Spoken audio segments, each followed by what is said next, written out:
эцэг эхчүүд өөрсдийнхөө хүүхдүүдийг л их сайхан хүмүүжилтэй, миний хүүхэд нэг тэхгүй дээ гэсэн итгэлтэй байдаг. Нэрэл харж байхад хүүхэд гэртээ даруухан, одоо хөөрхөн дуулууртай, ингээл хүмүүжилтэй юм шиг харагдал. Үеийнхэн дотроо орохоор одоо нэг чатууд гэж нэг айхтар юм байна. Найз бүлгээр болсон. Тэр дотор ингээл ороод харахаар миний хүүхд нэрээ юм ярьлаа гэж үү, энэ насны хүүхдүүд ийм боддог болсон юм уу гэмээр сэртийлгмээр юмнууд одоо мэрсэр эргэн тойрны ерөөсөө л их харагддаг болчихжээ. Энийг ээж аав нар яаж илрүүлэх вэ? Өсвөр насны хүүхдээ чинь нөгөө зааварлаа тэг гэдэг хахаар тэр чинь өөрөөхөө баймар санагдаад дургүй юу шүү дээ. Тэгэхээр тэр хүүхдүүдтэй юу босныг сонсдог, ээж аавдаа айцгүйгээр хэлдэг хүүхэд алдаа гаргаж болно. Тэрийг сонсдог байх юм бол хүүхэд ээж аавтайгаа тутан тэрийг ярина. Тутан тэрийг ярих юм бол хүүхдэд ямар асуудал тулгараад байгааг илүү мэднэ. Жишээлбэл хүүхэд 6 сараас илүү тийм ээ зүгээр одоо сахилахгүйдах биш. Одоо нийгэмд аягүй тийм эслэг юмнууд хийгээд бүлгэрээ нийлээд хулгай хийгээд бүлгэрээ нийлээд хүүхдүүдийг одоо жишээлбэл зодоод тэгээ ингээд одоо хичээлээ таслаад иймэрхүү үйлдэл хийгээд яг тэр сургуулийн дүрэн байгаа штэ тэрийг зөрчөөд тэгээ одоо амтныг одоо жишээлбэл тамлаад ингээд ийм гаж юмнууд хийгээд байвал энийг зан үлийн эмгэг гэж хэлдэг шүү. Сайн байцгаана уу сонсогчдоо, сайн байцгаана уу үзэгчдээ. Хөтлөгч Аймаа Хөтөж подкастын ээлжид дугаар эхэлж байна. За Хөтөж подкаст сонсогч та бүхэндээ 7 хоногт 1-2 зочныг урьж мөн яг одоо танд хэрэг болж байгаа, бидэнд хэрэг болж байгаа гэсэн ийм сэдвийг сонгож авч ярилцдаг. За эхлээд өнөөдөр зочноо танилцуулахаас өмнө сонсогч үзэгч та бүхэнд энэ өдрийн сэдвээ танилцуулъя. За яг одоо хүүхдүүдтэйгээ нэг л уулзраа олж чадахгүй байгаа. Миний хүүхдүүд утас дэлгэцэнд арай илүү донтоод байна уу да, ааш авирын жоохон эвдрээд байна уу да. Гэртээ байгаа ааш авираараа гадаа гараад яг ийм байдаг болов уу гэж санаа зовж байгаа эцэг эхчүүд. За ирээдүйд бас эцэг их болохоор одоо төлөвлөж байгаа ийм залуу ээж аавуудад зориулсан ийм чухал сэдвээр ярилцах гэж байгаа юм. Тэгэхээр ээж аав бидний хамгийн том мөрөөдөл юу байдгүй гэхлээр одоо мэдээж үр хүүхэд маань сайн хүн болоосаа, сайхан мэрэгжилтэй, хүмүүнлэг, хүнлэг хүн болоосаа нийгэмд өөрийн байр суурийг эзлээсэ гэж хүсдэг. Дээрэс нь бас миний хүүхдэл хамгийн одоо хүмүүжилтэй те гадаа гараад муу юм хийхгүй нь миний хүүхэдтэй гэж итгэдэг. Харин бодит байдал дээр яг ямар байдаг вэ гэдэг ийм чухал сэдвийг сонгож авч ярилцах гэж байгаа юм. За өнөөдрийн зочин бол СОД-МЕД сэтгцийн эрүүл мэндийн төвийн зөвлөх эмч, анагаах ухааны доктор, профессор, сэтгэл засалч эмч Насан Цэнгэлийг урьж ярилцах гэж байна. Сайн байна уу та? Сайн байна уу? За сайн байна. Өнөөдрийнхөө сэдвийг ер нь сонсогчдоо үзэгчдэд тайлбарласан. Яг л одоо эцэг эхчүүдийн толгойн өвчин болж байна. За бидний үед бол гэл би ер нь их жишээ татдгийн. Бидний үед бол техник технологи одоо нэг айхтар хөгжөөгүй, утас дэлгэц гэсэн юм ер нь байдаггүй байла. Нэг 10 минутын хүүхэлдэйн киногоо үзээд л ингээд өссөн үеийн хүмүүс одоо хүүхдүүд нь цэвэр AI технологид өсөж байгаа юм хүүхдүүдийн ээж аав нар болоод ингээд явж байгаа нь асуудлыг их хөндрүүлж ийн гэж ойлгоод байна. Хүүхдүүд харж байхад л нүдэн дээр ууртай байна, тогтургүй байна, анхаарал төвлөрөлт юусоо байхгүй байна, 55 минут сууж чадахгүй байна гэдэг нь одоо нийт эцэг эхчүүдийн санааг зовоож байна. Тэгэхээр та яг энэ хүүхэд ийм байх ёстой юм уу? Сүүлийн үед энэ дэлгэц техник технологи хөгжснөөр хүүхдүүдийн ааш авар үнэхээр эвдрээд бид санаа зовох нөхцөлд хүрээд байна уу? Ер нь яаж вэ? Тий, ер нь ингээд энэ хүүхдийн асуудал бол аюу том асуудал л да. За энэ дээр яг бидний одоо анзаараад байгаа тэр одоо хүүхэд ерөөсөө ингээд 50 биш байна, уурлаад байна, хуцаарлаад байна, дэлгэцийн хамааралтай байгаад байна, юм ойлгохгүй байна, хэл ярианы хөгжил одоо тааруу байна ч гэдэг юм уу, бухимдаад байна, өөрийгөө хянч чадахгүй байна, хичээлдээ дургүй байна гэл яг энэ одоо зан үлийн өөрчлөлтүүд голдуу ярьж ин л да. Тэгээ энэ зан үлийн өөрчлөлт гэдэг нь юу хэлээд байна гэхээр энэ бол зүгээр л харагдаж байгаа эцэг эхчүүд бид нар хараад байгаа юм. Яг энэ харагдаж байгаа юм гэдэг чинь одоо тэр мөсөн уулын оройн зөвхөн харагддаг тийм ээ. Тэр нь л ингэж харагдаад байгаа. Цаана нь тэр мөсөн уулын одоо тэр далай дотор байж байгаа нь одоо 6.5 нь хамгийн их байдаг. Тэр нь харагдахгүй байгаад гэсэн үг. Зүгээр тэр харагдаж байгааг гинт том болсныхын дараа анзаараад байгаа л гэсэн үг шүү дээ.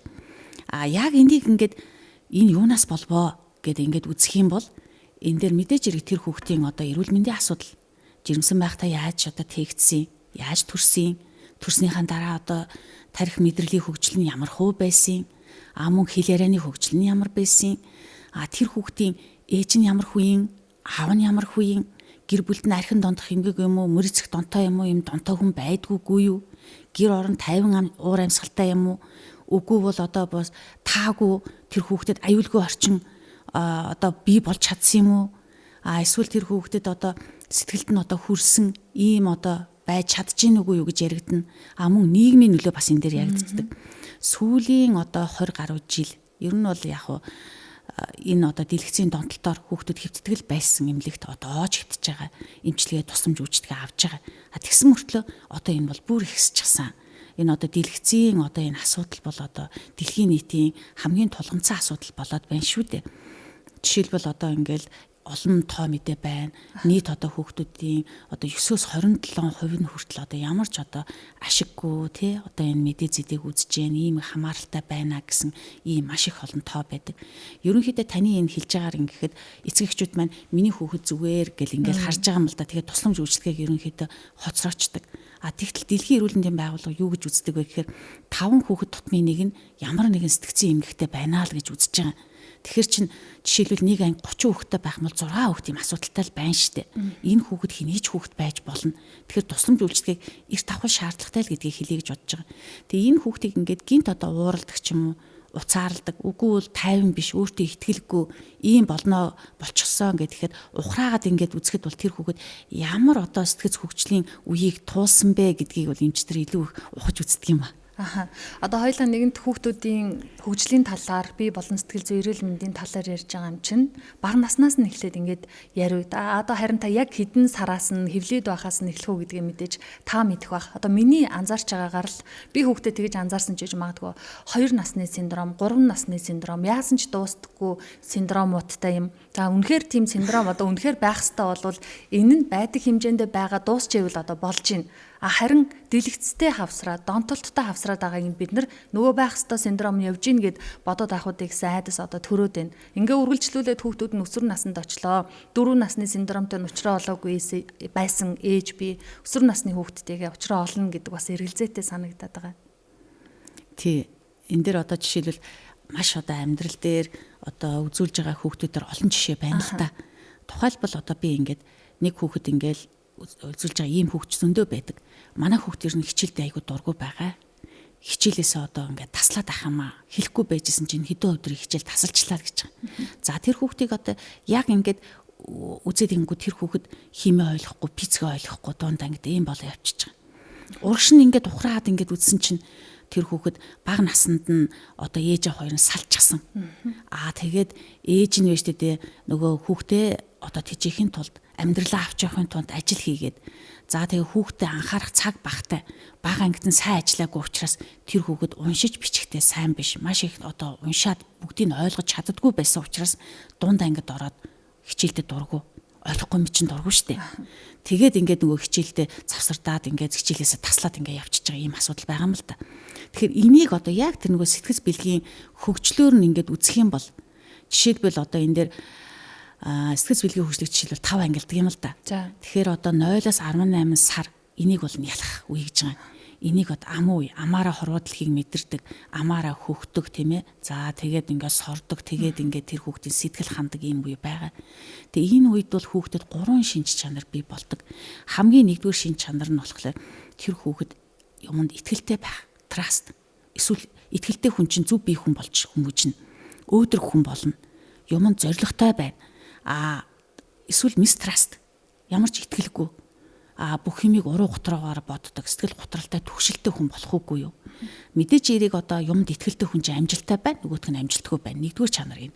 Хоёрдугаарт би болдог юм нь хүүхэд одоо сэтгэл хөдлөлөө одоо тайвшруулж сурдаг чадвар байгаа. Тэгэхээр тэр ээж нь хүүхдэд тайвшруулдаг, хүүхэд нь ямар нэгэн юмд тайвширхийг сурдаг. Тэр нэлхаасаа. Тий. Дараагийн нэг чадвар нь болохоор тэр хүүхэд одоо нөгөө нэг одоо юмд ээнэгшиж тасаж ингэ сурдаг. Эхлээд мэдээж ирэх эхний нэг хэдхэн сар бол одоо ээжтэйгээ зөвхөн өөрийгөө эхлээд мэдэрнэ. Дараа нь ээжтэйгээ одоо хэвийн симбиоз үе, хэвийн ганцаарчлалын үе гээл эхлээл дараа нь симбиоз үе. За тэгээд тэр нь одоо ингээд объектийн харилцаанууд бий болно.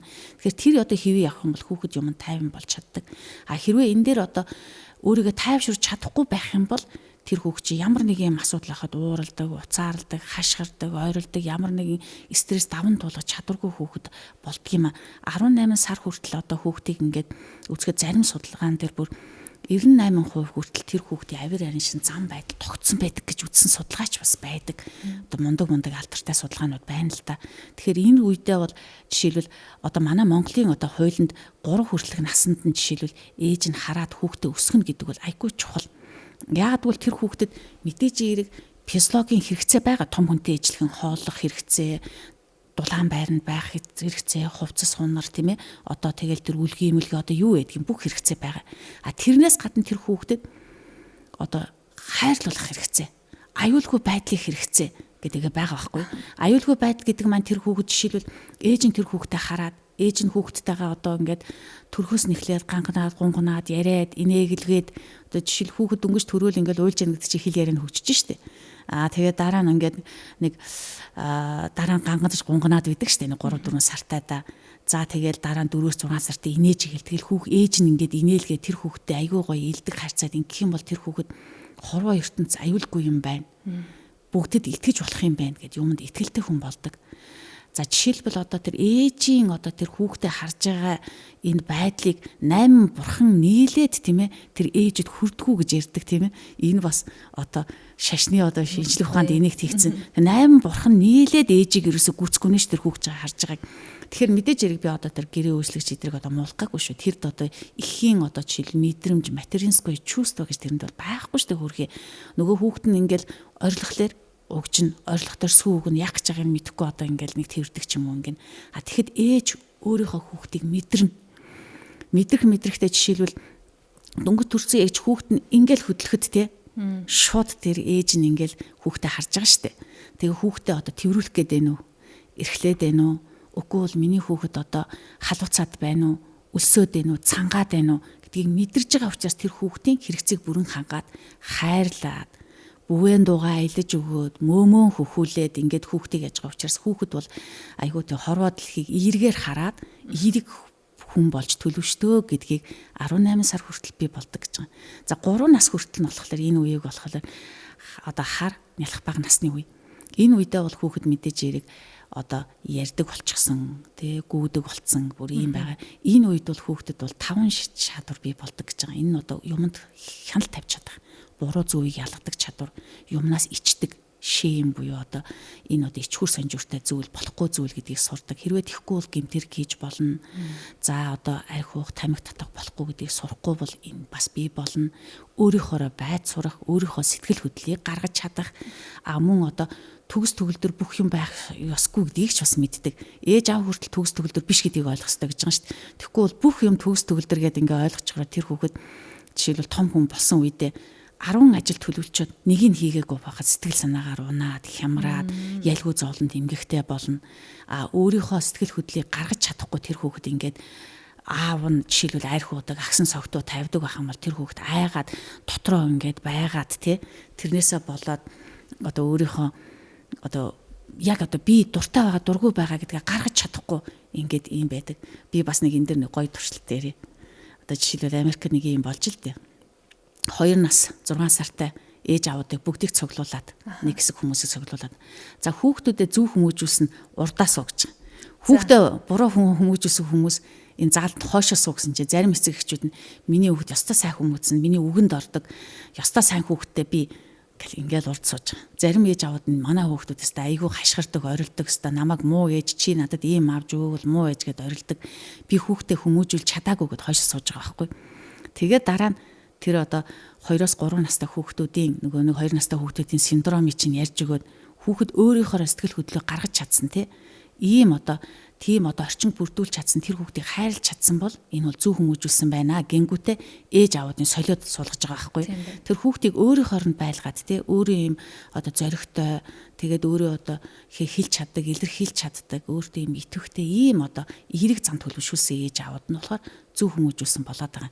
Тэгэхээр энэ бас их ялгаатай. Тэгэхээр одоо би энд юу гэж хэлэх гээд байна гэхээр 3 нас хүртэл хүүхдээ одоо жишээлбэл ингээ хараад, асраад ингэх юм бол хүүхдэд их сайн одоо зөв шин чанарууд бол төлөвшдөг ийм юм бий болдоо гэж ингэж үздэг юм байна. Одоо бол миний харж байгаагаар сүүлийн үеийн хүүхдүүдэд дураараа байх нь хитрнүүл гэхээс биш ер нь нэг айхтар багдаагүй юм шиг санагдаад байгаа юм. Хүүхэд юу бодъё гэснээ бодоод юу илэрхийлье гэснээ ээж аавдаа багштаа найз шиг одоо ингээл хамаагүй ярьцдаг болж байна. Одоо бидний хүүхэд байхад бол тэгэл сэтгэхгүй тийм байсан юм уу? Тэр үеийн бэлгийн хөгжил, сэтгэхгүй хөгжил тэгж орой явагддаг байсан юм уу? Ерөөсөн баргийн имийг л их орой ойлгож ирсэн шиг санагдаад. Гэтэ одооны хүүхдүүд илэрхийлдэг болоод ингэж айхтар эрт байгаа юм шиг санагдаад байна уу? Угаасаа ингэж бие болон сэтгэлийн эрүүл мэнд нь эрт хөгжөөд өөр хүмүүжил шаардлагатай болоод байгаа юм болов уу? Гэхдээ мэдээж хэрэг орчин үеийн хүүхдүүдийг илүү одоо акселерацтай илүү хурдтай хөгжиж जैन тий. Эднийхөө хүүхдүүд гэл ингээл яриад идэг штэ. Тэр бол өмнөний ортой. Тэгэхдээ энэ дээр би тэр 2-3 настайд бол тийм ээ бүх юмыг хүлээн зөвшөөр гэж ээж аавуудад хэлж байгаа биш. Яагаад гэх юм бол жишээлбэл одоо ингээд би ойрлоод энийг авнаа гэж хашгираал ингээл ойрлоход тэр дэлгүүрт байгаа бүх одоо тэр хүүхдийн тэр нүдэн дээр чинь дэлгүүр тэр одоо гой тоглоом тэр жихэр идэр чи яг тэр хүүхдийн нүдэнд л тусгаар газар доор байгаа штэ. Тэрийг аваад тэрний ингээл хангаад ах юм бол хүүхэд одоо жишээл энэ болно болохгүй гэдгийг сурахгүй байхгүй юу. Тийм болохоор тэр хүүхдэд одоо тэр чи юмыг ойлгодог болсон ярьдаг болчихсон тийм ээ бүр ингээд 300 үеийн нөөцтэй 2-3 үгээр бүр ярьдаг болсон хүүхд байгаа ш. Тэгэхээр энэ болдго юм аа минийхөө энэ болохгүй энийг хоёул авахын оронд энийг авнаа энийг ингээд идээд байх юм бол энэ ингээд чихэр хит хийх идэж болохгүй гэд хүүхдэд бас болохгүйг зааж өгөх хэрэгтэй юм байна. Тэрнээс биш одоо бүх юмыг одоо ингээд зөвшөөрөөд ингээд тэр хүүхдийг ингэж байгаа юм биш. Тэр үед чинь биш тий супер эго хөгжиж байгаа байхгүй юу? Тэр супер эго гэж юу хэлэх гээд байна гэхээр би жишээлбэл одоо энэ таны ингээд балыг ингээд тий шууд ингээд булаагаад авчих юм бол би ийд болох нь шүү дээ. Шууд дэрэмдээ тавьчлаа. За би жишээлбэл арга зайлаар би авч болно тийм ээ. Надад та балаанд төр хэрэглүүлээч гингүүтээ би мартуулаад аваа явчлаа тий. Энэ бол эго. Би хүний балыг авч болохгүй. Би өөрийнхөө одоо энэ бичих юмыг авчирж ирэх хэвээр би балаа энэ супер эго байхгүй. Тэгэхээр энэ насанд супер эго хөгжих хэвээр байдгийг. Хэрвээ энэ хөгжсөн бол энэ бол одоо жишээлбэл сургуулийн дүрм журмыг биелүүлнэ тий хэдэн минутын өмнө чинь багшийг хүнддэх хэвээр эцэг эхийг хүнддэх хэвээр гэдэг энийг бол бүгдийг мэддэг болно гэсэн үг. Тэгэхээр би одоо энэ дээр бас сүүлийн үед бол тий хит одоо ингээд багш нарыг тий тэгж болохгүй ингэж болохгүй гэдэл ингээл нэг тиймэрхүү юм харагдаад байгаа юм л да. Энэ ч бас нэг зөв юм биш юм байна. Ягаад гэх юм бол тэр хүүхдийн дунд бол яг нэр хүндийн гутаагаад ингээд түмний дунд орлох биш. Тэр хүүхдэд ганцаарч уулзаад багш тэрнийг мууг нь хэлж болно. Тэр багш хэлэх ёстой байхгүй. Болохгүй байгааг нь тэр үед хэлж болно. Тэгэхээр тэр болгоныг хаагаад боогоод байдаг бол бас нэг сайн биш харагддаг. Бидний үед бол яг ёстой нөгөө дээр үеийн багш нар гэдэг бид нар бол багш нарыг муулахгүй л дээ. Яг гэвэл тэр үеийн багш нар бидрийг загнадаг байлаа, хүүхдүүдийг зарим нь ганц нэг туншичдаг байлаа, тэг хичээлийн хийлэгдэг байлаа. Ямар сандаа нэг хүүхдийг би нэг хөдөөнөөс ирсэн хүүхдийг чи ер нь бичиж уншихтай ямарч амар сайн ш нэг ч алддаггүй ш манай ангийнхан гэж байна. Яагаад гэсэн чинь манай өвч дээр зодоод хэлгэдэг байсан гэсэн байхгүй. Тэгэхээр би тэр чинь нөгөө магтаад байхын чаа. Гэхдээ тэр багш үстэй сэтгэлээсээ хандаа тэр хүүхдүүтэй ажилласан байл гэж би бол эрэг талаас нь харж байгаа. Энэ бол сэтгэл заслаа байхгүй юу? Тий. Тэгэхээр хүүхдүүдтэй одоо яг бүх юмыг одоо би жишээл болноо гэл ингээд дураар нь гаагаад ахвал энэ зөв хүмүүжил биш юм байна. Тэгээ одоо жишээлбэл эцэг эхчүүд ингээл гэр бүлийн өдөр гэл нэг сайхан юмнууд хийж ин л та. Гэр бүлийн өдөр гэхлээрэ голдуу ингээл гадуур хоолнд оруулаад хүүхдүүдэд одоо пицца чик авч өгдөг юм уу. За тэгэл юм үзэл ингээл тоглоомын талбай дээр тоглоом дөрч тоглуулад ахыг л илүү ойлгоод ах шиг байгаа юм. Гэр бүлийн өдөр гэдэг маань тэр хүүхдэд цуг байхыг, цуг хичээлийн хэлэх гэх юм. Цуг одоо тэр нөгөө нэг тоглоом тоглохын тэр хүүхдэд ярилцахыг цуг ном уншуулад хажууд нь тэрийг суухыг л хэлээд байгаа. Тэгэхээр би одоо жишээлбэл 0-оос одоо 3 нас хүртэл хүүхдэд бол хайрлах, тэр хүүхдийг инхрийлэх, үнсэх хэдрүүл чухал. Тэр хүүхэд хамгаалагдсан мэдрэмж төрдөг. Эцэг эхчүүдийг бид нар бас заримдаа өдөрт нэг 8 удаа хүүхдээ одоо үнсчээ, өөр дээрээ суулгаад ингээд тэрнтэй халуун дуудлаа харилцаа үүсгэжээ гэж ингэж хэлгээд байгаа штэ. Тэгэнгүүт яг тэр одоо 4-өөс дээш насны 9 насны хүүхдүүдийг тоглоомын үе гэж хэлээд байгаа. Энэ үеийг бол EDP үеч гэж хэлдэг. За пайлаг үеч гэж хэлдэг. Тэгээ энэ үед нь бол хүүхдүүдтэй илүү тоглох хэрэгтэй байхгүй. Тэр хүүхдийг хорвоо ертөнцийг тоглоомор тоглох хэрэгтэй. Жишээлбэл одоо нуугдаж тоглох тоглоом гэдэг. Энэ бол Монголын бас гоё тоглоом шүү дээ. Тэр тоглоом чинь яадаг вэ гэхээр нэг юмны ард очиод нуугдахаараа хөдөлгөөнгүй байдгийн байгаа үстэй. Том булчингуудаа ажилуулах ингээд нэг барих юм байгаа үстэй. Тэгэхээр тэр хэд хөдөлгөөнд хингэхт хэрэгтэй байна. Харанхугаас айдаг хүүхдүүдэд одоо тэр жорлон морлон байны өрөөнд ороод нуугднаас тэр хүүхд чинь. Тэгэхээр тэр харанхугаас айхгүй болдог байна. Тэгээд зоригтой болдог байна, төвчээртэй болдог байна. Энэ бас одоо нуугдаж тоглох тоглоом гэдэг чинь их чухал тоглоом байна. За тэр даам одоо шатар байдаг ч юм уу. За одоо та битгий уурлаараа гэж шоо хаяал эцэг эхчүүд тоглодог штэ. Тэг хүүхдүүдээ ингээд цагийг өнгөрөх хэрэгтэй. Би таны тэр нөгөө сая дэлгэцийн донтол гэдэг дээр би юу хэлэх гээд байна гэхээр тэр дэлгэцийг тэр гар утсыг, ухаалаг утсыг, дэлгэцийг аав ээж хоёр нь авч өгч байгаа. За тэр хүүхдээ хэрэглэе гэж бодъё. За тэр интернетийн төлбөрийг ээж аав хоёр төлж байгаа. Тэгэхээр би энэ дээр өөрснөө эхлээд үлгэр жишээ баял да тийм ээ. Зөв загварыг бий болгоё. Аав нь хурж ирчаад хүүхдүүдтэйгээ ажиллахгүй зургт үзээл гівтээд байдаг тий. Өөрөө уцаа үзээл ерөөсө хүүхдүүдтэйгээ ажиллахгүй энэ зөв бас биш. Яагаад гэх юм бол энэ гэр бүлийн соёл, гэр бүлийн одоо хэв завар гэдэг чинь ганцхан тэр үеийн удмаар байдаг юм биш. Энэ бүр 4-5 удам ингээд дамжаад байж идэг гэж байгаа байхгүй. Тэгэхээр тэр одоо аав ээж нь өөрснийгөө хүндэтгдэг, хайрладаг харилцаа гэр бүлдээ амар тийм халуун дулаан харьцаатай байх, сайхан тойроод орооныхоо хоолыг идчихдэг байх. За тэгээд нэг нэгийг ийм дэмтсэн харилцаатай байх юм бол тэр хүүхэд гэртээ ирэх дуртай байна. Тэр хүүхэд хичээлээ таслахгүй. Тэр хүүхэд гэртээ байх дуртай байна штэ. Ээж аавтайгаа байхад аз жаргалтай байдаг, аюулгүй байдаг, сайхан байдаг гэд тэр хүүхэд гэрээсээ дайчихгүй байхгүй юу. Тэгэхээр цаана тэр гэр бүлийн асуудал, энэ бүх асуудал чинь тэр одоо нөгөө мөсөн уулын доотлолт байгаа тэр их маш их мөсөл байгаа л гэсэн үг л дээ. Тэгэхээр тэрийг одоо уудалж гаргаж шалтгааныг нь олох, шалтгийг нь олох чухал болоод байгаа. Сонсож байгаа эцэг эхчүүд насны хүүхдүүдээ өөрсдөө сайн гэснээрээ энэ хүүхдүүд маань хэрэгтэй гэснээрээ үдсэн туулснараа туршлагаараа за эсвэл одоо ярилцлага подкастууд ном сонирсдгүүлгээл ингээл хүсгэл юм бол их мэдээллүүд олон байна.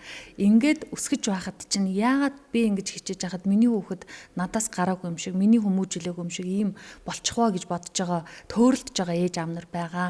Тэгээд энэ гэр бүлд байх удам гэж хоёр юмны аль нь хүүхдэд илүү нөлөөлдөг вэ? Заримдаа харж байхад энэ ээж нэг иймэрхүү байсан бүр аашсан яг ээж вэ шүү гэл ялтчгүй харагдаад идэг хүүхдүүд бас байгаад идэг. Ээж нь ийм байсан байж хүүхэд нь бас нэг сөрхий юмаа гэж боддог ч хүмүүс байгаад идэг. Энэ шинжлэх ухааны төвшөнд эндэж тоош гэсэн байгаа болов? Байдаг. Яагаад гэх юм бол жишээлбэл те хүний авир аншин зам байдал бол төрлөг шин чанартай. Одоо аав ээжээс авсан одоо генотип байгаа. Тэгсэн мөртлөө ямар цэцэрлэгт хүмүүцсэн, ямар сургуульд сурсан, ямар хүүхдүүдэд найзалдаг ингээд бас орчинд бол өөрчлөгдөг фенотип байгаа. Айл айл нь л байгаа.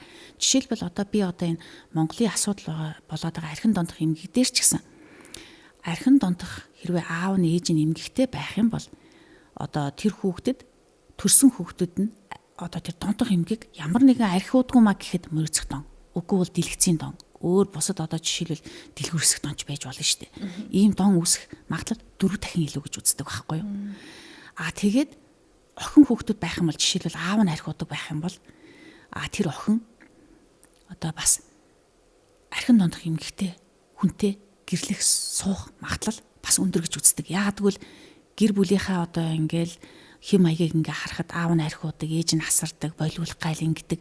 Ингэхэр энэ амьдрал ийм байдгийн байна гэд харцдаг юм л юм байгаад байгаа. Монголын бас нэг ийм гоё уламжлалт, нэг гоё юм сурган одоо шинжлэх ухаанууд байна шүү дээ, сурганы юм. Жишээлбэл одоо энэ дээр ингээл те бурхан мэт одоо 0-оос 3 нас хүртэл одоо бурхан мэт өргөмжлөгж байгаа. 3-аас 5 настай хүүхдүүдийг буянтан мэт асар гэж байгаа. Тэгэхээр тэр өргөмжлөхээр тэр хүүхд хайр дутаахгүй өргөмжилж байна тийм ээ. Буянтан мэт асар гэхээр тэр хүүхд асаргаагаар дутахгүй, юугаарч дутахгүй, айгуу тийм өөрийнхөө эрх чөлөөтэй дураараа тэр байсан байна. Тэгэнгүүтээ дараа нь албат мэт одоо жишээлбэл зүтгүүл гэж байгаа байхгүй юу. За тэр нь одоо 6-аас 12 нас. Одоо тэр насанд зүтгүүл гэхээр тэр хүүхэд одоо ингээд ажил хийж сурах юм байна. Тэр насандаа одоо яг одоо суралцах үе байна. Хүнтэй өрсөлдөх, хожих одоо тэр юм бол бий болтгол гэсэн үг 6-аас 12 наснд. Тэгээд дараа нь одоо анд мэд тутнас гэж байгаа байхгүй өсвөр насаа 13-аас дээш насны хүүхдэд. Тэгэхээр тэр хүүхдийг одоо удирдаад одоо ингээд бүх юмыг бариад авах биш. Тэр хүүхдээр илүү сэтгүүл, тэр хүүхдээр өөрөөр нь шийдвэл тэгээ тэр хүүхдэд тутны харилцаатай бай гэж шít. Анд мэд тутнас гэж байна. Жишээлбэл одоо хүүхэд ингээл багаас эхлээл ингээл төрөөл ингээл мэдээж яриг явна тийм ээ. Тэгэхэд гэр бүл бас харилцаа дагаал өөрчлөгдөх ёстой. Жишээлбэл одоо 14 настай хүүхэдтэй яг 5 настай хүүхэдтэй адилхан одоо харьцаад үл тэр хүүхэд дургуутсна. Яагаад гэвэл тэр хүүхэд чинь 12-оос 18 насны дээр өөрийнхөө байх гэсэн, өөрөө шийдвэр гаргах гэсэн тэр хүүхдийн жинхэнэ хэрэгцээ байгаа байхгүй юу. Тэгэд өөрийнхөө шийдвэр гаргаж чадахгүй бүх юм хаагаад боогоод болохгүй гэдэг үл тэр хүүхэд уурлаа штэ. Харин тэр хүүхэдтэй жишээлбэл одоо энэ дэлгэц хортой юм аа гэдгийг тэр хүүхэд ойлгуулад, ярилцаад, өөрөөр нь шийдвэр гаргуулад, өөрөө тэр хүүхэд одоо хуцаа хязгаарлаад, өөрөө одоо цагийн хуваараа гаргаад өөрөө ингэх юм бол ари өөр. Гаднаас нь удирдах юм бол тэр хүүхэд дургуул байх байхгүй юу? Энийг л хэлээд байгаа. Харж байхад юм чи нэг айлын хүүхдүүдийн ааш авирх өөр байгаад юм аа. Энд чинь одоо адилхан л аав ээж нь авь адилхан эрхлүүлж, авь адилхан юм авч өгдөг бол өгөөд авь адилхан зэмлээд ингэ явж хахад энэ одоо юутай холбоотой байдаг бах уу гэж бодоод ямар сони юм бэ? Энэ юусоо хүүс нь адилхан байна өөр байхгүй, хамаа байхгүй, бүр айгүй өөр байгаа. Тий, айлын 3 хүүхдээ хад 3 өөр байдаг. Энэ бол ойлгомжтой тий. Тэр хүүхэд болгон чи өөрөө хувь хүн.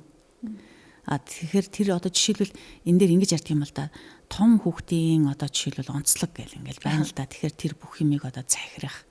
За жишээлбэл илүү амиан ботсон, илүү одоо бүгдийг юм одоо өөрийнхөө ингэх дуртай хүүхэд байх.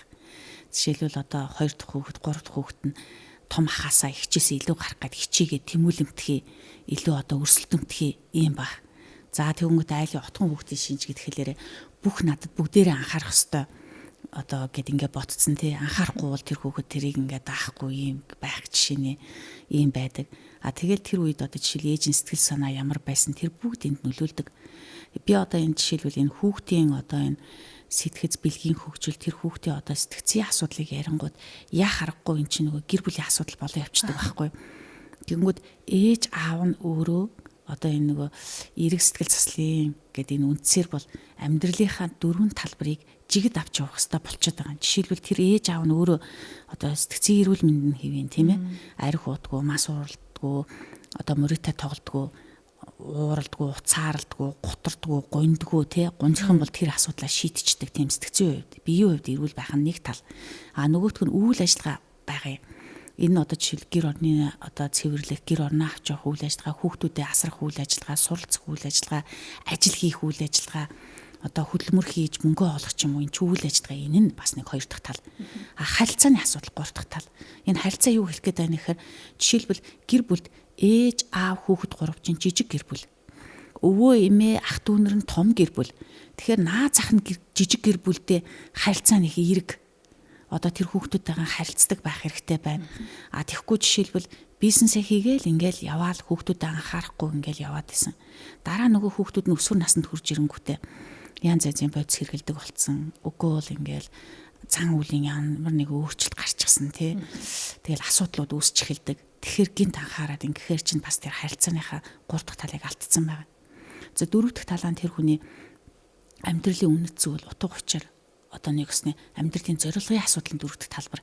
Тэгэхээр энэ 4 талбарыг одоо тэнцвэртэй баланслагдан явж иж тэр гэр бүлийг бүтэн авч явах юм аа. Жишээлбэл одоо ингээд албан тушаал бол мөнх бишээ.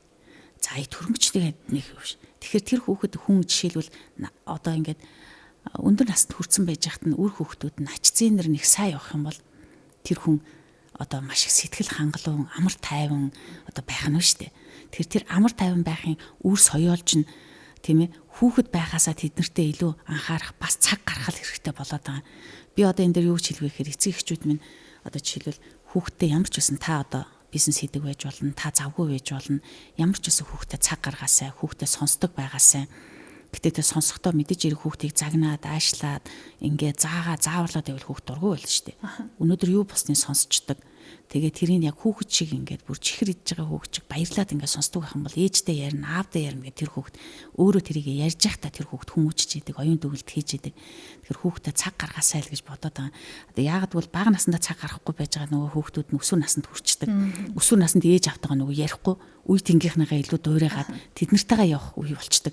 Тэгэнгүүт тэр үед нь яриулах гэдэг хэцүү болчих байхгүй юу?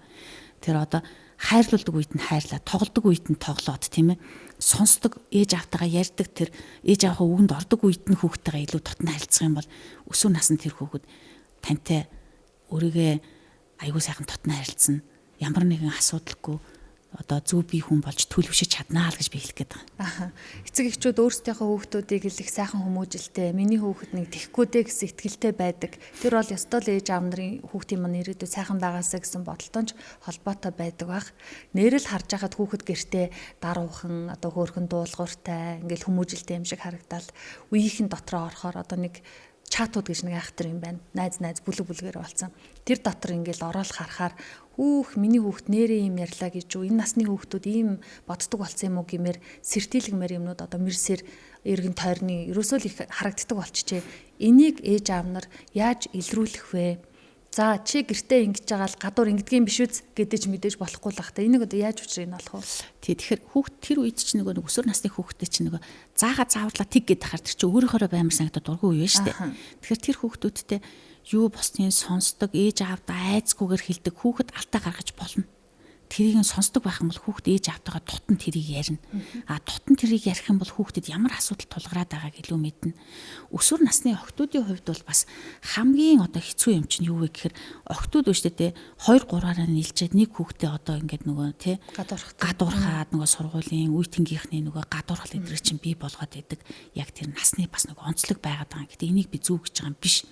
Тэгэхээр эрэгтэй хүүхдүүдийн хувьд бол ээж аавтайгаа илүү ингээд тэмцэлдээд тий ингээд уурлаад ингээд байдаг иймэрхүү онцлогуд бол байдаг. Гэхдээ альных нь үед би юу хэлэх гээд байна гэхээр ер нь бол шүү дээ тийм ээ манай одоо энэ сэтгцийн асуудал чинь сэтгэц зан үлийн эмгэг юм байгаа шүү дээ. Сэтгэц таслал зан үлийн эмгэг. Энэ зан үлийн эмгэг тэгэхээр би юу хэлэх гээд байна гэхээр жишээлбэл хүүхэд 6 сараас илүү тийм ээ зүгээр одоо сахилахгүйдах биш. Одоо нийгэмд айгуу тийм эслэг юмнууд хийгээд бүлгэрээ нийлээд хулгай хийгээд бүлгэрээ нийлээд хүүхдүүдийг одоо жишээлбэл зодоод тэгээ ингээд одоо хичээлээ таслаад иймэрхүү үйлдэл хийгээд яг тэр сургуулийн ёс одоо дүрэн байгаа штэ тэрийг зөрчөөд тэгээ одоо амтныг одоо жишээлбэл тамлаад ингээд ийм гаж юмнууд хийгээд байвал энийг зан үлийн эмгэг гэж хэлдэг шүү. Бүр 6 сараас илүү байх юм бол энэ зан үлийн эмгэг чинь өсвөр насны хүүхдэд хамгийн их түгээмэл байдаг байхгүй юу?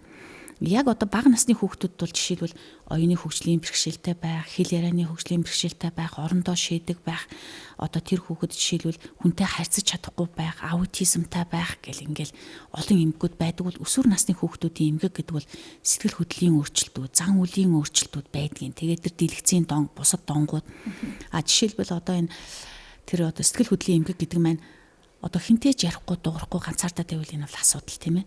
Эсвэл ингээд уурлаад уцаарлаад байнга ингээд байвал бас асуудал. Эсвэл бүр ингээд өөртөө хяналт тавихгүй ингээд хит хөдлөөлөөл бас асуудал. Гэл ингээд насанд тохирсон асуудлууд байдаг юм а. Тэрийг л ээж аавууд нь анхаараа тусламж үйлчлэг авах хэрэгтэй гэж би хэлэх гээд байна. Жишээлбэл одоо олон жилийн өмнө үзүүлжсэн эцгийнх нь одоо ч оюуны хөгжлийн бэрхшээлтэй хүүхдийг ингээд жишээлбэл тусгай сургуульд өгөхөөсөө тэд нараа жоо ичээдсэн л да. Санаан зовоод ингээ ингийн сургуульд өгөх гээдсэн. Би тэгээд болохгүй энэ тусгай сургуульд явах хэрэгтэй тий.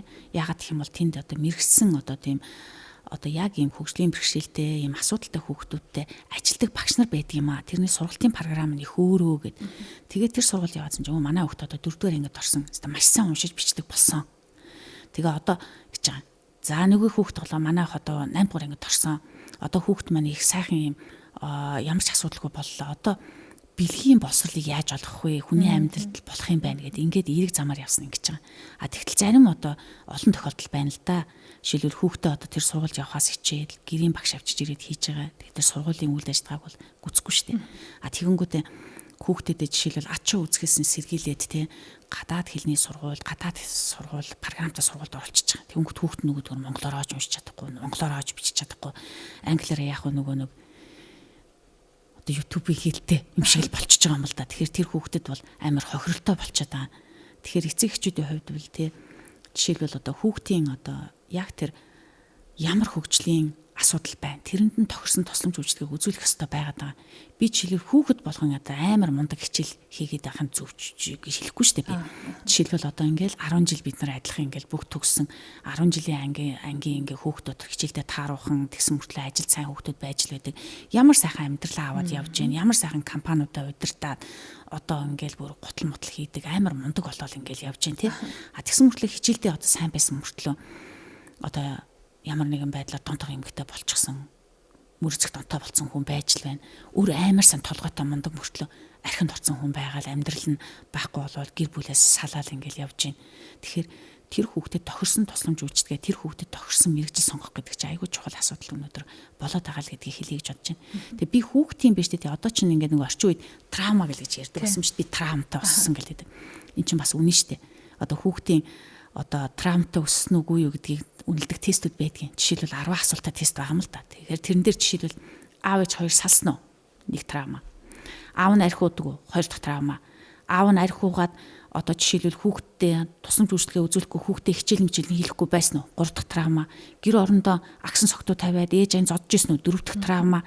Өөрийн одоо тэрүүгээрээ бас зогч исэн үү? Тав дахь травма гэдэг ингээд яг 10 тестний 5 асуулт ингээд гараад ирж байгаа байхгүй. Тэгэхээр тэр хүүхэд эсвэл худрах төгших эмэгтэй болох нь 2 дахин илүү, тэр хүүхэд амьдрч чадахгүй байгаа нь 4 дахин илүү болно. Тэр хүүхэд зан үлийн янз янзын асуудал тэгээс тэгэл одоо нөгөө амиа хорлох байдал ч юм уу иймэрхүү юм үүсэх магадлал тэр төх олон дахин өсдөг гэл ингээл явцдаг байхгүй. Тэгэхээр ээж аав өөрөө одоо жишээлбэл зөв загварыг бий болгож төгс төгөлдөр байж явах ёстой юм байгаа. Тэгжээж хүүхдүүд нь гайгүй болно л гэж хэлэх гээд байгаа. Одоо хүүхэд байхад биднэрт том хүний өдөөс битгий цор хийгээд бай. Чимээгүй сонс.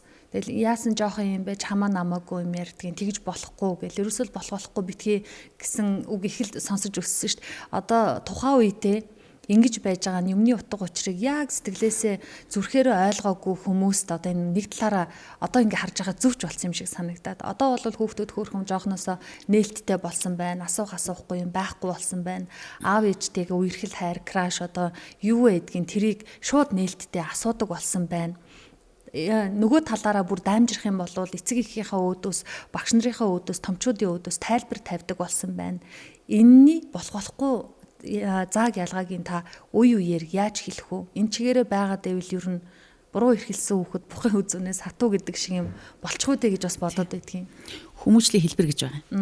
Жишээлбэл хүүхдийг ба штэ тэ өвдөгч хүмүүжүүлэх хэлбэр байна. Хитрхи хараа хяналттай хүмүүжүүлэх хэлбэр байна. Их үгүй шоовдорлох, зодох, харгислаж хүмүүжүүлэх арга байна. А хүүхдийг хит дураар нь байлгах арга байна. Хит дураар нь байлгана гэдэг чинь бас зөв юм бол биш. Тэгэхээр тэр хүүхдэд яг тэр одоо жишээлбэл бага наснд нь байхад нь одоо тэр 3 настай байхад нь болохгүй хэлж ойлгуулах хэрэгтэй. 3-аас 6 наснд нь тэр хүүхэд үүштэй тийм ээ. Яг одоо хүнд одоо өөрийнхөө одоо зоригтой байх уу, итвэх санаачлагтай байх уу, агуул заригдсан байх уу гэл ийм юмнууд бий болдог штэ. Тэр үед нь бол яг хүүхдэд илүү хайлтцал хэрэгтэй. Багш тэгж хэлж яхад тэр хүүхд эхлээд одоо миний хүү одоо сонсоо. Том хүний урдаас тэгж болохгүй гэдгийг бас хэлэх ёстой л байхгүй. Жишээлбэл одоо ингээл цэцэрлэгийн хүүхдүүдийг ингээл бидэрт үзүүлэхэд ингээл сургуульд цэцэрлэгтээ очиод хүүхэд хазаад авах юм аа гэж байгаа байхгүй. Тэгэхээр хазуулж байгаа эцэг их тургуул байж тээ хүүхдийг хазаад байгаа юм чинь. Тэгэхээр хазаж болохгүй гэх тэр хүүхдэд ойлгуулах ёстой. Биеэр нь одоо жишээлбэл одоо хилээд яриад ойлгохгүй бол мэдрүүлж хэлэх ёстой л байхгүй да. Тэгэхгүй бол тэр хүүхдэд ойлгож хэлэхгүй бол тэр мэдэхгүй штэ. Тэгэхээр тэр одоо багшийнхаа урдаас тэгж хэлээд идэх нь зөв, эцэг ихтэйгээ хэрэлдээд идэх нь зөв гэдэг чинь буруу л байхгүй. Тэр болох юм болохгүй юм ялгаа заагийг мэдэхгүй байна л гэсэн үг. Аха. Та түрүүн эцэг эхчүүд хүүхдүүдээ харсаар ээж тусламж авах хугацааг оройтуулсан байдаг, хожидуулсан байдаг гэж ярьсан да. Одоо масаараа л яг л одоо энэ өдрүүдэд хүүхдүүдийн амралт таарсан байгааг ч хэлэх үү. Хойно одоо манай хүүхдүүд ч гэсэн утсаа үзэл сууж байгаа гэж бол би бас бодож байгаа юм. Энийг нь за өглөө гарахтаа болохгүй шүү, үзэхгүй шүү, хитэн цаг үзэх ёстой гэж яста амны уншлага бол өдөр болгон л хилдэг. А тэгэхээр ямар шинж тэмдэг илэрвэл хүүхдээ мэрэгжлийн эмчэд үзүүлээд манай хүүхдүүдэд энэ өстө яахааргүй донтолтын хэлбэр үүсчихэ гэж бодох уу? Одоо бол утсан дургу хүүхд гэж юусаа алга танаа манаач гэх юм байхгүй болсон. Тий. Гэхдээ энэ утас дэлгэц хоёрыг чи үзэх цаг гэдгийг байгаа байхгүй юу? Тэр шинжилгээ ухааны үндэстэй тогтооцсон цаг байгаад байгаа юм. Жишээлбэл одоо 5 настай хүүхэд байлаа гэхэд за нэг цаг 30 минут. За тэгэл одоо дунд ангийн хүүхэд 2 цагаас илүү байж болохгүй тийм ээ. Ахлах ангийн хүүхэд бол 3 цагаас илүү байж болохгүй. Тэгэхээр тэр чинь одоо зурагт үзэх уцас одоо үзэх өдөр нийлээд штэ. А тэгээд тийм болохоор нэгдүгээр цагаар үзэж болно. А хоёрдугаар юу хийж байгааг хүүхдийг бол одоо хяналт тавих хэрэгтэй л болж байгаа. Тэр хүүхэд яагаад гэвэл өөртөө хяналт тавих, өөрийгөө одоо удирдах авч явах чадвар нь бүр одоо 25 наснд нь нөгөө нэг духан шийдвэр гаргаад тийм ээ. Одоо энэ prefrontal cortex нь хөгжөөд хяналт тавих, шийдвэр гаргах бүх юм бий болно штэ. Тэр хүртэл хүүхэд бол одоо бүх шийдвэрийг одоо бүрэн дүүрэн гаргахгүй зөв шийдвэр гаргахад нь бид нар туслана. Тийм болохоор би энэ дээр юу гэж хэлэх хэрвээ те дэлгэцээ үргэлж үзээд тэгээд тэрэндээ одоо жишээл үзүүлэхгүй болохоор уурлаад, уцаарлаад нойргүй болоод хямраад тайван биш болоод за нүд нь ядраад нүдний хараа энүүгэр ч муудаж байгаа, хөдөлгөөний эвсэл муудаж байгаа. Энэ бүх өөрчлөлт гараад ах юм бол тусламж үйлчилгээ авах ёстой. Эхлээд хүүхдтэйгээ ажиллана болохгүй бол тусламж үйлчилгээ авах ёстой л гэдгийг би хэлийж бодож байгаа. Ялангуяа энэ цахим одоо ингээл YouTube бидэр үзээл, ингээл TikTok одоо юу гэдгийг ингээл дэлгэц үзээд байдаг. Эцэг эхчүүд нь маа гэдэг ингээд туцаа өчөж байгаа байхгүй. Өөрөөс энэ бол айгүй тийм буруу юм байгаа шүү дээ. Тэр хүүхдийг бүр ингээ хитгэн сартаагаас нэгсүүлээд одоо дэлгэц үзүүлээд хоолоо идэхт нь урд нь дэлгэц тавьж агаад хоолыг нөгөөд ингээд өөрснөө энийг бий болгочоод тэгээд дараа нөгөө хүүхэд нь донд хэмэгтэй болоо одоо яах вэ гэд бид нар ингэж байгаа. Тэгэхээр тэр хүүхдэд бол хязгаарлах ёстой. Тэр одоо тэр зөндөө олон програм гарсан биз дээ. Одоо тэр ингээ гарахгүй тэгээ хүүхэд нь ажилтгүй тэр утас нь ингээ хаагдчихдаг. Тиймэрхүү юмыг бол ашлах хэрэгтэй юм байнамаа.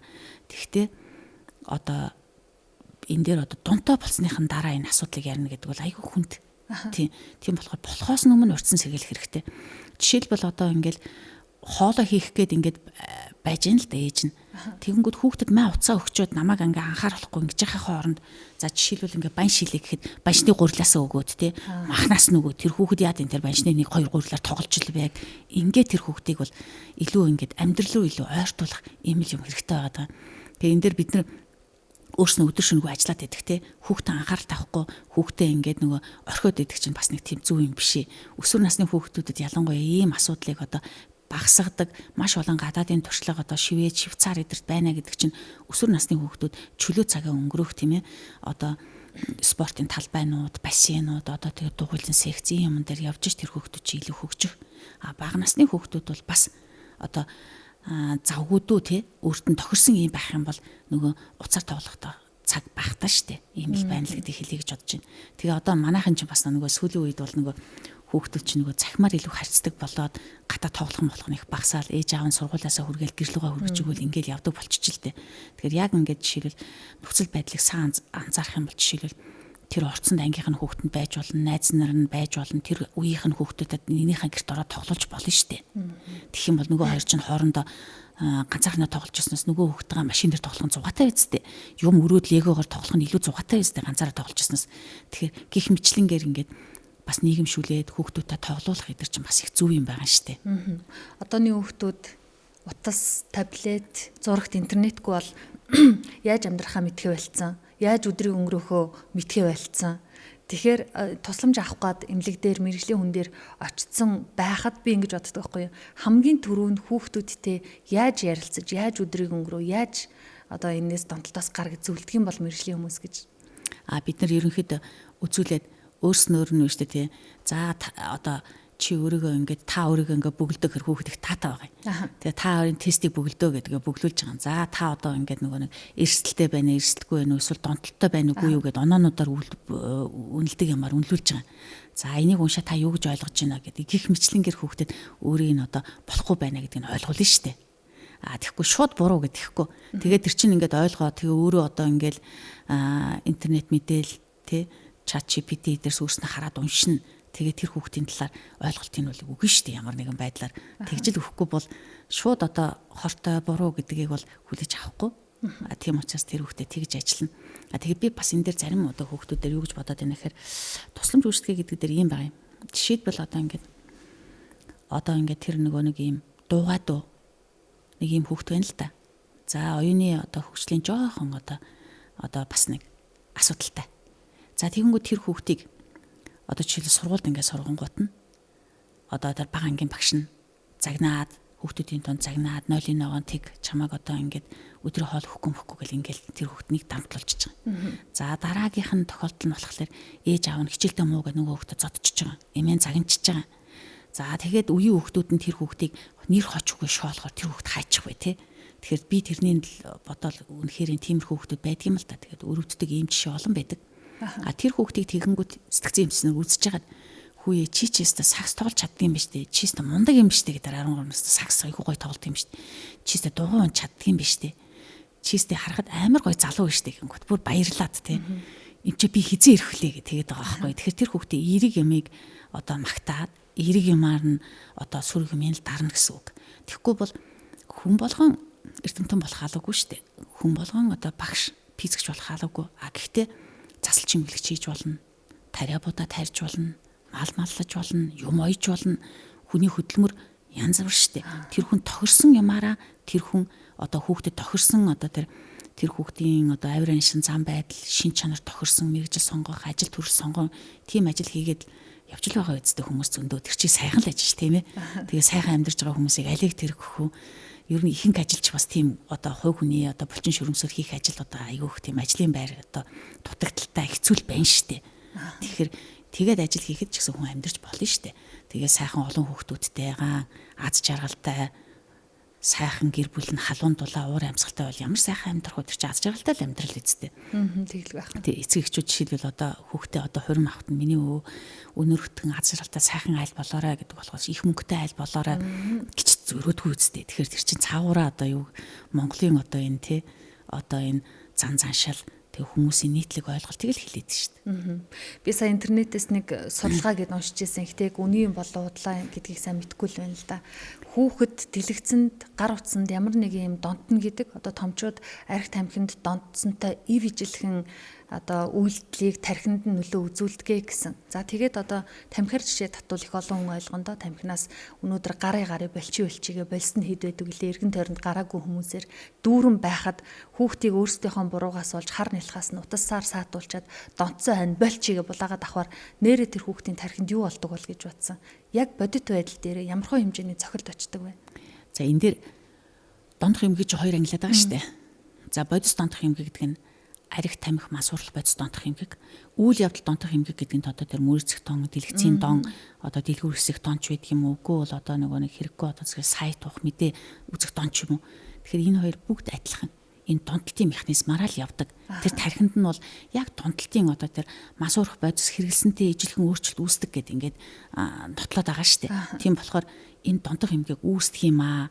Тэгээд би энэ дээр одоо юу хэлэх гээд байна гэхээр би нэг 21 хоног Америкийн нэгдсэн улсад яг энэ донтолтын мэргэжлэр 21 хоног суралцсан юм аа. За 19 онд. За ингээд суралцахад хүүхдэд юу одоо биднэрт юу сурсан бэ гэхээр ер нь бол альваа нэг донтох эмгийг өөрсдөн дээр турших буруу юм байна. Донтно гэдгийг эртнээс ойлгох ёстой юм байна. Сэргийлэх ёстой юм байна гэдгийг л ойлгосон.